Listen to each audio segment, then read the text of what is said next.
안녕하세요. 오늘의 감동 채널에서는 파리 올림픽을 앞두고 프랑스의 이미지 추락에 대한 걱정이 커지고 있는 가운데 파리 지역 방송국에서 일하는 라파엘의 사연을 통해 이 문제를 살펴보겠습니다. 라파엘은 2024년 파리 올림픽 준비에 바쁜 나날을 보내고 있어요. 그런데 한국의 평창 올림픽과 비교하며 파리의 여러 문제점에 대해 고민하고 있죠. 파리 지하철의 더러움, 와이파이 속도 문제, 길거리의 불결함 등 많은 부분에서 한국과 큰 차이를 느낀 라파엘은 이에 대한 해결책을 찾아야 한다고 생각합니다. 또한 한국에서의 경험을 통해 한국의 시민의식에 대해 깊은 인상을 받았어요. 이러한 경험을 바탕으로 한국의 시민성에 관한 방송을 기획하며 큰 반향을 일으킨 사연인데요. 과연 라파엘은 어떤 변화를 경험했을까요? 라파엘의 이야기를 통해 파리 올림픽 준비 과정의 현실과 한국과 프랑스의 문화적 차이에 대해 함께 고민해 보아요. 파리 올림픽 때문에 프랑스 이미지 추락하는 거 아니야? 여기 프랑스 방송사 촬영팀이 한국에 왔다가 파리 올림픽이 제대로 치러질 수 있을지 걱정에 휩싸였다는데요. 대체 무슨 사연일까요? 안녕하세요. 저는 파리의 지역 방송국에서 일하는 라파엘입니다. 스포츠 분야에서 일하고 있죠. 여러분도 아시다시피 파리는 지금 2024년 올림픽을 위한 준비로 분주한 상태입니다. 이번 올림픽은 1924년 파리 올림픽 이후 100년 만에 다시 개최되는 것이라 프랑스 국민들에게 매우 특별한 의미를 가지고 있어요. 파리 올림픽 조직위원회는 이번 대회를 위해 사상 처음으로 야외에서 열리는 개막식을 준비하고 있습니다. 지금은 마지막 단계에서 열심히 준비 중이에요. 완전히 개방된 대회라는 슬로건 아래 이번 파리 올림픽은 안전을 최우선으로 하고 있습니다. 게다가 저희 방송사 스포츠국에서도 파리 올림픽 중계부터 대규모 올림픽 특집 방송 기획에 한창이에요. 그러다 보니 스포츠국의 직원들은 특집 프로그램 하나씩에는 다들 투입되어 방송 기획에 참여하고 있어요. 영상 기획에 대한 회의가 밤낮으로 이어지고 있습니다. 물론 저도 마찬가지예요. 올림픽 관련 프로그램을 준비하면서 드는 생각이 과연 파리 올림픽이 성공적으로 개최되어 세계로부터 좋은 평가를 받을 수 있을까? 라는 거예요. 사실 걱정되는 부분이 정말 많습니다. 역대 최고의 올림픽이라고 평가받는 한국의 평창 올림픽과 앞으로 개최될 파리 올림픽을 자꾸 비교해보게 돼서요. 파리는 올림픽을 개최하기엔 정말 부족한 부분이 많아 보이거든요. 느려 터진 와이파이 속도, 길거리의 악취, 빈대, 낡은 화장실 소매치기 등 파리에서 개선할 것이 정말 한두 가지가 아니거든요. 혹시 파리 지하철에서 유료 화장실 이용해 보신 적 있으신가요? 아마 아무도 없으실 거예요. 여행 책자에서도 웬만하면 가지 말라고까지 되어 있더라고요. 이유는 정말 더럽거든요. 돈을 받는 게 어이가 없을 정도예요. 파리 지하철 역사의 유료 화장실은 정말 배가 아파서 땅을 뒹굴 정도의 고통이 아니라면 절대 이용하고 싶지 않아요. 배가 아파서 뛰어들어갔다가도 배가 아픈 게 사라질 정도로 지독한 냄새와 청소도 제대로 되지 않은 더러운 상태는 정말 최악이에요. 게다가 프랑스를 와보신 분들은 아실 텐데요. 프랑스는 향수, 빵, 와인, 치즈 말고도 유명한 것이 있습니다. 바로 찌린내와 개똥이에요. 길거리에서 노상 방류하는 사람들이 많고 개똥도 잘 안 치우기 때문인데요. 노상 방류를 막아보겠다고 공공소변기도 설치를 했었는데 별 효과는 없었어요. 어찌나 찌린내가 심한지 현지인들도 코를 막고 다닐 정도의 냄새예요. 파리에 여행을 왔던 분들이 제일 먼저 충격을 받는 부분 중 하나이기도 하죠. 특히 더운 여름에는 사람들의 향수 냄새와 찌린내가 뒤섞여 나는 역겨운 냄새에 머리가 띵할 정도예요. 그리고 개똥을 잘 안 치워서 길거리에 개똥이 뒹굴고 있어요. 파리 올림픽이 여름에 열리는데 관광객들은 길거리 찌린내와 개똥에 엄청난 충격을 받겠죠. 사실 별 생각이 없었는데 한국과 비교를 하니 파리의 모든 것이 하나하나 다시 보이더군요. 한국처럼 파리를 전부 바꿔버리지 않는 이상 아무래도 이런 청결한 도시는 될 수 없겠죠. 파리에서 올림픽이 개최된다는 소식을 접하고 들떠있던 마음은 개최일이 가까워질수록 뭔가 답답해지는 느낌이에요. 여러 가지 문제들을 단번에 해결할 수 있을까도 의문입니다. 제가 이렇게까지 걱정하는 이유는 평창 올림픽 때 한국의 모습을 직접 경험했기 때문입니다. 그래서 저는 파리의 문제가 생각보다 더 심각하다는 것을 잘 알고 있습니다. 저는 평창 올림픽 때 촬영차 처음 한국에 방문했었는데요. 그때 한국에서 너무나 크게 충격을 받았던 사건이 아직도 잊히지가 않아요. 사실 프랑스에서는 아직도 많은 사람들이 한국을 작고 역사적으로 여러 차례 침략을 받았던 나라로 인식하고 있어요.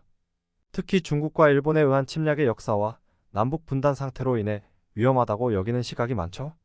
그래서 평창 올림픽 취재를 위해 한국에 가야 했을 때 저도 그런 생각에 불안감을 느꼈어요.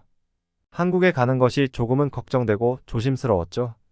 위험한 한국에 가고 싶지 않았지만 결국 한국에 출장 명령이 떨어지고 말았습니다.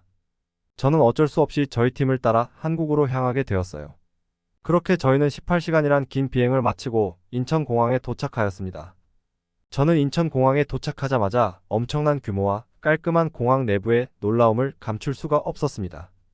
제가 상상했던 한국과는 너무나도 달랐기 때문이에요. 한국은 공항에서부터 무료 와이파이가 막히는 것 없이 바로바로 터지더라고요. 프랑스 파리는 모바일 인터넷 속도가 한국의 절반 정도 되는 느낌이라 비교가 엄청나게 됐죠. 그때 팀원 중 한 명이 휴대폰으로 조사한 결과에 따르면 인천공항이 선진국 공항 중에서도 1위를 차지하고 있다는 사실에 모두 놀랐습니다. 저희는 주로 유럽 내 다른 나라들로 촬영하러 다니는데 그곳에서의 복잡한 입출국 절차와 촬영 장비를 기다리는 시간이 항상 곤란했어요. 하지만 인천공항은 다르더군요. 매우 간편하고 효율적인 시스템 덕분에 입출국 절차가 순조로웠고 특히 저희 촬영 장비 수화물 처리 속도는 다른 나라보다 훨씬 빨라서 깜짝 놀랐습니다. 이러한 경험은 제가 한국에 대해 가진 선입견을 완전히 바꾸는 계기가 되었어요.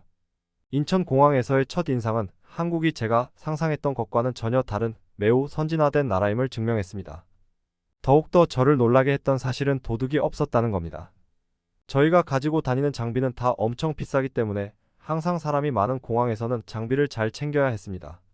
실제로 유럽의 몇몇 공항에서는 한눈판 사이 장비를 도둑 맞은 경우도 있었죠. 하지만 한국은 신기하게 자신의 물건이 아니면 관심을 두지 않더군요. 캐리어를 화장실 입구에 놓고 볼일을 보는 사람도 있었어요. 프랑스였으면 당장 도둑이 가져갔을 겁니다. 우리 촬영팀은 공항 철도를 이용해서 숙소가 있는 서울의 한 호텔로 가야 했습니다. 인천공항에 이어 지하철에서는 놀라움의 연속이었어요. 낡고 악취가 가득한 파리의 지하철만 타다가 깨끗하고 최신식인 한국의 지하철을 보고선 얼떨떨해하며 올라탔는데 순간적으로 내릴 땐 어떻게 내리는 건지 몰라서 당황했어요. 파리 지하철은 노선에 따라 자동으로 열리는 문도 있지만 대부분 내리는 사람이 문에 달려있는 버튼을 누르거나 고리를 올려야 문이 열립니다. 이걸 제때 못하면 내려야 할 역에서 못 내릴 수도 있어요. 촬영팀 전원이 내리는 방법을 몰라 순간 얼음이 되었어요. 당황해서 허둥지둥하다가 자동으로 열리는 지하철 문을 보고 입을 떡 벌린 저희들을 한국 사람들이 의아하게 보는데 어찌나 부끄럽던지요. 한국 사람들 눈에는 저희가 과거에서 온 사람들처럼 보였을 거예요. 게다가 촬영팀 전원이 충격을 받았던 사건이 있었는데요. 제가 지하철을 탈 때부터 선반 위에 덩그러니 놓여있는 가방 하나가 보였어요. 저는 가방이 신경 쓰여 계속 예의주시하고 있었는데요. 왜냐하면 가방을 선반에 올려놓았다는 행위부터가 저에겐 놀라운 광경이었으니까요. 가방을 메고 있어도 소매치기를 당하는 판국에 감히 가방을 몸에서 떼어내 선반에 놓다니. 정말로 이해할 수 없는 광경이었습니다. 하지만 30분이 지나도 가방은 그대로 있는 거 아니겠어요? 가방이 놓여있는 자리 아래는 많은 승객들이 타고 내리며 팍끼고 있었고 주인은 분명히 가방을 잃어버리고 그냥 내린 것 같았어요. 가방을 더 지켜볼 수 없었던 저는 동료에게 가방이 어떻게 되는지 궁금하다고 했어요. 성격이 활발하고 넉살이 좋았던 동료는 앞자리에 있는 한국 남성분에게 저 가방은 주인을 잃어버린 것 같은데 누가 가져가는 거 아닌지 걱정이 된다고 말했어요. 그리고 남자분의 말씀을 듣고 우리는 놀라지 않을 수 없었어요. 한국 사람은 무거울 때뿐만 아니라 지하철에 사람이 많아 붐비면 가방을 선반에 두고 내릴 때 가져간다고 했어요. 그리고 선반에 있는 가방은 주인이 아니고는 아무도 가져가지 않는다는 믿기지 않는 말을 하더라고요. 혹여 주인이 깜빡 잊고 가져가지 않는다면 어떻게 되는 거냐고 물었더니 그는 지하철이 종료될 때 분실물 센터에 입고될 것이고 가방 안에 주인의 인적사항을 확인할 수 있는 것이 있다면 주인은 쉽게 가방을 찾아갈 수 있다고 했어요. 실제로 그도 예전에 쇼핑하면서 샀던 새 옷을 가방째 두고 내린 적이 있었는데 분실물 센터에서 영수증을 보여줄 옷을 금방 찾은 적이 있다고 말해 주었습니다. 기본적으로 한국 사람들은 다른 사람의 물건에 욕심을 내지 않는다는 이야기도 덧붙이면서요. 촬영팀은 이야기를 듣는데 입이 다물어지지 않았습니다. 왜냐하면 파리에서는 소매치기가 일상이에요. 심지어 관광객뿐만 아니라 파리지엔까지도 소매치기의 타깃이 되어 휴대폰을 손에 쥐는 것은커녕 가방을 품에 안고 다녀도 순식간에 귀중품을 훔쳐가 버리거든요. 파리 올림픽을 보려고 프랑스에 온 관광객들이 또 얼마나 소매치기를 당할까 생각하면 벌써부터 나라 망신에 몸둘 바를 모르겠어요. 파리에서는 늘 긴장을 하며 다녀야 하는데 한국에선 그럴 필요가 없다니 정말 부러웠습니다. 한국은 휴대폰을 손에 쥐고 다녀도 되고 주머니에 넣어 다녀도 되고 가방에 입을 벌린 채로 돌아다녀도 소매치기 걱정을 하지 않는 나라였던 거죠. 한국의 지하철 에피소드는 그렇게 마무리되었고 우리는 숙소에 도착해서 짐을 풀었습니다. 다음날 아침에는 동계올림픽 개최지였던 평창으로 출발했고 그곳에서 촬영 세팅을 하고 있었어요. 그러던 도중 막내 스태프가 카메라 가방 하나를 공항에 놓고 온 것 같다고 말하더라고요. 저는 이야기를 듣자마자 감독님에게 이 사실을 알렸어요. 감독님은 화를 엄청 내시더라고요. 사진이나 영상을 찍는 분들은 알고 계실 텐데 촬영용 카메라는 상당히 고가예요. 게다가 산지 얼마 안 된 카메라였기 때문에 감독님이 더 크게 화를 내셨던 것 같아요. 저희는 당연히 잃어버렸다고 체념하고 있었는데 혹시나 하는 마음에 막내 스태프가 공항에 연락하더라고요. 저는 당연히 카메라는 누군가 가져갔을 거라 예상했고 막내 스태프가 헛수고를 하고 있다고 생각했어요. 한국에 도착해 첫 촬영부터 망했다고 생각하고 있던 찰나에 공항 관계자와 연락이 닿았고 공항 관계자는 잃어버린 가방의 크기와 색상 그리고 가방 안에 들어있는 물품들이 무엇인지 등 정보를 물어보고는 확인 후 연락을 준다고 하더라고요. 저희는 그렇게 감독님의 눈치를 보며 기다리고 있었는데 얼마 지나지 않아 인천공항에서 카메라 가방을 찾았다는 연락을 받았습니다. 저희는 너무나도 놀랐어요. 잃어버린 물건을 되찾는 건 프랑스에서는 상상할 수 없는 일이기 때문이었어요. 저를 포함한 모두가 놀란 가슴과 안도의 한숨을 쉬었습니다. 그 가방은 많은 인파가 돌아다니는 곳에 방치되어 있었고 누가 가져가도 절대 이상하지 않은 곳에 있었다고 했거든요. 한국의 시민의식과 도덕성의 놀라움을 금치 못했습니다. 저는 처음에 한국을 불안하고 위험한 나라로 생각했었어요. 하지만 한국의 시민의식과 도덕성을 목격하고 나서 제 생각이 완전히 바뀌었습니다. 심지어 감독님도 평창 올림픽과 관련된 촬영을 하다가 한국의 시민의식에 흥미를 느끼셨고 이 부분에 대한 추가 촬영을 제안하셨죠. 저희 팀 모두가 이 아이디어에 동의했습니다. 그렇게 저희는 평창에서의 바쁜 촬영 일정에도 불구하고 한국의 시민성에 관한 추가 촬영을 진행했습니다. 프랑스로 돌아갈 시간이 얼마 남지 않아 서둘러야 했죠. 평창에서의 촬영을 마치고 서울로 돌아가는 길이었어요. 고속버스를 타고 이동하는 도중에 또 다른 놀라운 사건이 발생했습니다. 이번에는 고속도로에서 벌어진 일이었는데요. 한참을 이동하고 있던 와중 어디선가 사고가 난 것인지 뒤에서 구급차 소리가 들리기 시작했어요. 그때 엄청난 광경이 눈앞에 펼쳐졌습니다. 4차선 도로에 빼곡히 있던 차들이 갑자기 양옆으로 붙기 시작하는 모습을 보여주더니 구급차가 지나갈 수 있는 자리를 확보해주는 광경을 보게 되었어요. 그 많은 차들이 한순간에 약속이라도 한 것처럼 일사불란하게 움직였고 좁은 도로를 구급차가 빠르게 지나가는 모습을 보며 감탄하지 않을 수 없었습니다. 그야말로 한국인들의 시민의식의 정점을 본 것 같았습니다. 정말 대단하다고 느껴졌어요. 그리고 과연 프랑스에서도 같은 상황이 벌어지면 한국처럼 할 수 있을까라는 생각을 해보았어요. 저는 프랑스 사람들 역시 한국인처럼 할 것이라고 자신 있게 말할 수는 없을 것 같습니다. 대부분의 사람들이 한국인처럼 행동할 수 있다고 해도 몇몇은 이기주의의 성향을 보일 테니까요. 그 광경을 본 저는 번뜩이는 생각이 들어서 감독님께 이런 장면을 촬영하자고 말씀드리려고 감독님을 봤는데 감독님은 역시 베테랑이셨습니다. 그 모습을 이미 카메라에 담고 계시더라고요. 이외에도 다양한 측면에서 한국의 시민의식에 대한 촬영을 성공적으로 마쳤습니다. 제가 한국에서 보낸 시간은 정말 특별한 경험이었어요.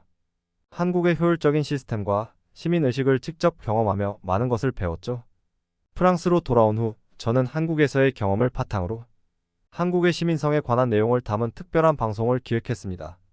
그 방송은 저희 방송국에서 역대 가장 높은 시청률을 기록했어요. 제가 한국을 방문한 지 벌써 6년이 흘렀네요. 한국에 대한 첫인상이 너무도 좋았기 때문에 이번엔 일이 아닌 휴가로 다시 방문할 계획이에요.